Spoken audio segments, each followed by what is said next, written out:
नमस्कार. मालिकेच्या पुढील काही भागांमध्ये आपल्याला खूपच जबरदस्त असा ट्विस्ट पाहायला मिळणार आहे. ईश्वरी कपाटावरती साहित्य ठेवण्याचा प्रयत्न करत असते आणि अचानक तिचा तोल जातो. ती स्टूलावरती चढलेली असते. अर्णव तिथेच असतो. अर्णव तिच्या मदतीला धावून जातो आणि तिला सावरतो. त्याचवेळी ईश्वरी म्हणत असते की सोडा ना, मला का पकडून ठेवलेलं आहे. ईश्वरीला ते अजिबात आवडत नसतं. अर्णवने खरं तर तिची मदत केलेली असते, पण ईश्वरीला मात्र ती गोष्ट आवडत नसते. ती त्याच्या मागे लागते. मला सोडा, मला नाही पकडायची अशी गरज, असं ती म्हणते. अर्णव मग क्षणाचाही विचार करत नाही, तिला सोडून देतो.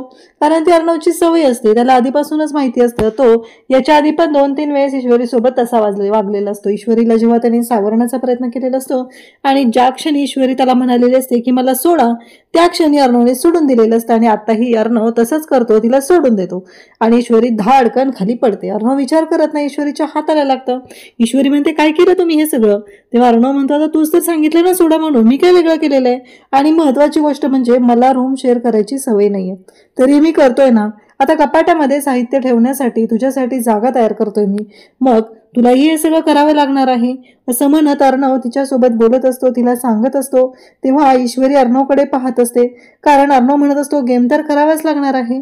कारण काहीही झालं तरीही तू माझी बायको आहे, तुला या घरामध्ये जागा आहे, ही रूम तुझी आहे. मला इतके दिवस सवय नव्हती, पण मीही आता ती सवय करून घेतलेली आहे, त्यामुळं तुला सुद्धा ती सवय करावी लागणार आहे, असं अर्णवने स्पष्टपणे सांगितलेलं असतं.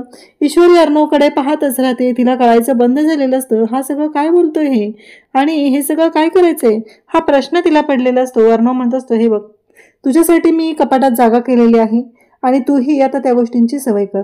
रूममध्ये असू दे, कपाटात असू दे किंवा मनातल्या रिकाम्या जागा तर भराव्याच लागणार आहेत. कपाटात मी तुझ्यासाठी जागा केलेली आहे, तर ती जी रिकामी जागा आहे ती तुला भरावी लागेल. तशी तुझ्या मनात सुद्धा जी रिकामी जागा आहे ती सुद्धा तुला भरावी लागणार आहे, असं अर्णवने स्पष्टपणे ईश्वरीला सांगितलेलं असतं. आणि ईश्वरी मात्र अर्णवकडे अगदी आवाजून पाहत असते. तिला कळायचं बंदच झालेलं असतं.